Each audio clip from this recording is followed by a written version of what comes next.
माखनलाल चतुर्वेदी पत्रकारिता विश्वविद्यालय में हाल ही में पंडित माखनलाल चतुर्वेदी की दिव्य मूर्ति का लोकार्पण हुआ और आप इस मूर्ति के समीप आएंगे तो आपको जो शिलालेख दिखाई देगा वो अनूठा है, अद्वितीय है। अपनी सृजनशीलता के लिए, सृजनशील लेखन के लिए पहचाने जाने वाले इस विश्वविद्यालय के कुलगुरु श्री विजय मनोहर तिवारी की यह एक सुंदर कल्पना है। मैं विश्वास के साथ कह सकता हूं कि आपने इससे पहले इस प्रकार का शिलालेख नहीं देखा होगा।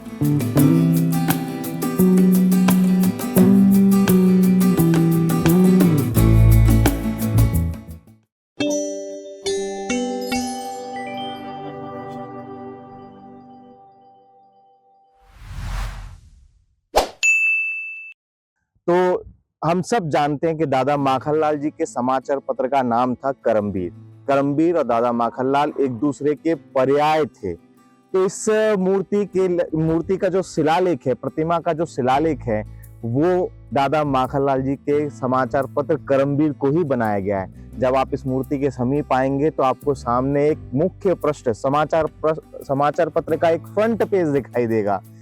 तो उसको देख करके सहज आप कल्पना नहीं कर सकते कि ये शिलालेख है, परंतु इस शिलालेख में वह सब विवरण जो एक सामान्य शिलालेख पे होता है उसे बहुत ही रोचक और कल्पनाशीलता के एक अभिनव प्रयोग के रूप में आप देख सकते हैं। सारा विवरण आपको इस पर मिलेगा। तो आइए जरा इसको डिकोड करते हैं, समझते हैं इस शिलालेख को और इसकी खूबियों को समझते हैं। साथ में इस मूर्ति के बारे में बात करेंगे और क्या क्या इस शिलालेख के साथ, इस प्रतिमा के साथ और क्या क्या अनूठी चीज जुड़ी है उसको भी देखने समझने की हम कोशिश करते हैं। किसी भी शिलालेख का एक महत्वपूर्ण जो पक्ष है वो है कि वो विवरण दर्ज रहता है उस पे कि ये जो मूर्ति है या स्मारक वास्तु है, इसका लोकार्पण या उद्घाटन कब हुआ। तो इस शिलालेख में आपको ऐसा कहीं अलग से दिखा हुआ नहीं दिखाई देगा। लेकिन ये न्यूज़पेपर के जो फ्रंट पेज लगा है दादा माखनलाल चतुर्वेदी के समाचार पत्र करमवीर का, इसकी जो फोलियो लाइन है, इस फोलियो लाइन में वह दिन तिथि सब दर्ज है। जैसे ये कहाँ है तो बिशनखेड़ी भोपाल में इस प्रतिमा को लगाया गया है, स्थापित किया गया है। और किस तिथि को इसका लोकार्पण हुआ, भाद्रपद कृष्ण पक्ष द्वादशी और विक्रम संवत है 2082, यानी बुधवार 20 अगस्त 2025 को इसका उद्घाटन हुआ। अब इसके उद्घाटन अवसर पर कौन कौन उपलब्ध थे, किन के कर कमलों से इसका उद्घाटन हुआ, लोकार्पण हुआ, वो जानकारी भी आपको बड़े रोचक अंदाज में इस 8 कॉलम में फैली टॉप बॉक्स न्यूज में मिलेगा। ये न्यूज़पेपर में जो इस तरह से न्यूज डिस्प्ले होती है उसको टॉप बॉक्स बोलते हैं। तो टॉप बॉक्स न्यूज में आपको देखेगा यहाँ कि एक तो माखनपुरम में आपका स्वागत है, तो इस नगर का नाम दिया है माखनपुरम। और एक भारतीय आत्मा, ये माखनलाल जी का नाम था, वो अपने इस नाम के साथ लेख लिखते थे तो इसलिए उन्हें भारतीय आत्मा कहा। कौन आए तो मुख्यमंत्री डॉक्टर मोहन यादव और सुप्रसिद्ध कवि डॉक्टर कुमार विश्वास जी ने उनके कर कमलों से माखनलाल जी की, दादा माखनलाल जी की भव्य प्रतिमा का अनावरण हुआ, लोकार्पण हुआ। कौन और उपलब्ध थे तो श्री विजय मनोहर तिवारी जो इस विश्वविद्यालय के कुलगुरु हैं वो भी इस अवसर पर उपलब्ध थे और उन्हीं ने इस टॉप बॉक्स को लिखा, इस न्यूज को लिखा है जो बताती है कि इस प्रतिमा का लोकार्पण कब हुआ, किसने किया, किसकी उपस्थिति में। अन्य महानुभावों के नाम भी इसमें दर्ज हैं जिनके उपस्थिति में ये एक कार्यक्रम संपन्न हुआ था। इसके साथ साथ इसमें और भी बहुत सारी रोचक जानकारियां हैं, जैसे एक पत्रकारिता विश्वविद्यालय होना चाहिए, इसकी पहली कल्पना दादा माखनलाल चतुर्वेदी जी ने की। 1927 में भरतपुर में संपादक सम्मेलन हुआ, तब वहां माखनलाल जी ने कहा कि दक्ष पत्रकारों के निर्माण के लिए, उनको तैयार करने के लिए एक विद्यापीठ की आवश्यकता होनी चाहिए। और 1927 में उनकी कल्पना को साकार करने का अवसर मध्य प्रदेश की भूमि को मिला और 1990 में उनके नाम पर इस विश्वविद्यालय की स्थापना की।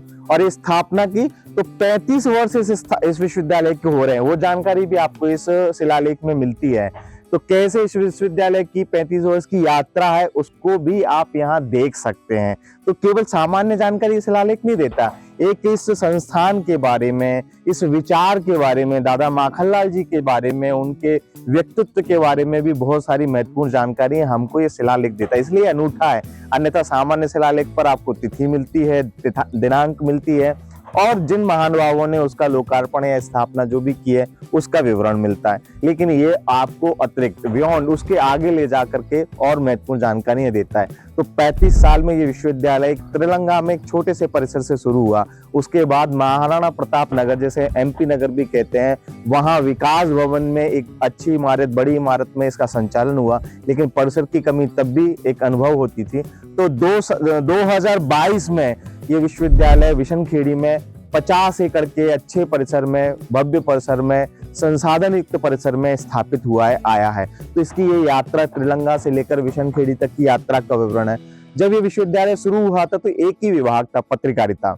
लेकिन आज इसके पास 10 विभाग हैं अलग अलग, और उन सब का विवरण भी, उन विभागों की स्थापना और वहां से निकले चमकदार सितारे कहाँ कहाँ काम कर रहे हैं, कौन कौन है, उनका विवरण भी ये शिलालेख हमको देता है। तो ये महत्वपूर्ण जानकारी है, सिर्फ जो है सामान्य जानकारी नहीं, एक एक विभाग के विकास की, विश्वविद्यालय के विकास की कहानी भी। अब आपको लिए चलते हैं इसके 3 और तरफ को भी, बाकी के तरफ हम जब परिक्रमा करेंगे तो भी हमको बहुत महत्वपूर्ण बातें और भी मिलेंगी। आइए तो उसको भी हम देखते हैं। ये एक पत्र है और यहाँ जन्मभूमि का सम्मान लिखा हुआ है।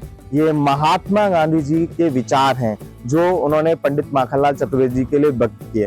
तो महात्मा गांधी जी जब मध्य प्रदेश आ रहे थे तब उन्होंने इच्छा व्यक्त करी कि मैं माखनपुरम जाऊंगा, बाबई जाऊंगा। उस समय बाबई नाम था, आज माखनलाल जी की स्मृति में उसको बाबई को माखनपुरम कहते हैं। तो उन्होंने क्या लिखा कि माखनलाल जी की जन्मभूमि है तो मैं उसको सम्मान देने के लिए मुझे जाना है। जिस भूमि ने माखनलाल जी जैसा व्यक्तित्व दिया उसको सम्मान देने के, तो ये विचार महात्मा गांधी जी का माखनलाल जी के बारे में। जब हम इधर पीछे आते हैं तो हमको राष्ट्र कवि मैथिली शरण गुप्त की कविता की कुछ पंक्तियां हमको दिखाई देती हैं जो उन्होंने माखनलाल जी के जन्मदिन पर लिखी थी, जियो सदा माई के लाल।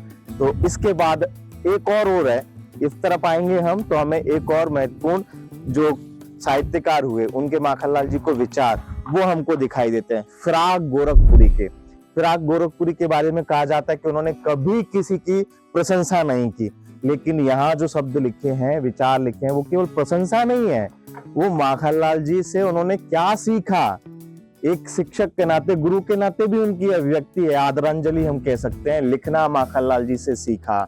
तो वो लिखते हैं कि उनके लेखों को पढ़ते समय ऐसा मालूम होता था कि आदि शक्ति शब्दों के रूप में अवतरित हो रही है या गंगा स्वर्ग से उतर रही है। तो फिराक गोरखपुरी माखनलाल जी के बारे में ये लिखते हैं। तो कुल मिलाकर के ये जो प्रतिमा है और इसके पेडस्टल पर जो चीजें अंकित हैं वो बड़ी महत्वपूर्ण है, इतिहास की उस जगह पर हमको लेकर के जाती हैं जो हमें माखनलाल जी के व्यक्तित्व से भी परिचित कराती हैं। तो हमने अनूठे शिलालेख को देखा, तो मेरा पूरा विश्वास है कि आपने ऐसा शिलालेख आज तक नहीं देखा होगा।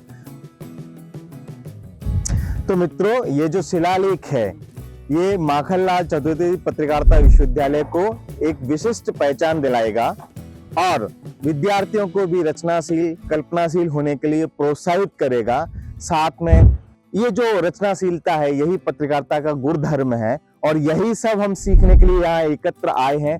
यह सीख भी पत्रकारिता के विद्यार्थियों को यह शिलालेख देने वाला है। तो आप यहाँ जब आएंगे माखनलाल चतुर्वेदी पत्रकारिता विश्वविद्यालय के परिसर में और मूर्ति के पास आएंगे माखनलाल जी की, तो ये जो शिलालेख है आपको न केवल सामान्य विवरण, अपितु विश्वविद्यालय की पूरी यात्रा, उसके इतिहास, उसके वर्तमान और भविष्य में उसके सपना क्या है उसको लेकर के भी आपको एक परिचय देगा। तो फिर कभी और किसी विषय को लेकर के आपके साथ होंगे हम, तब तक के लिए आपसे अनुमति चाहते हैं। जय भारत।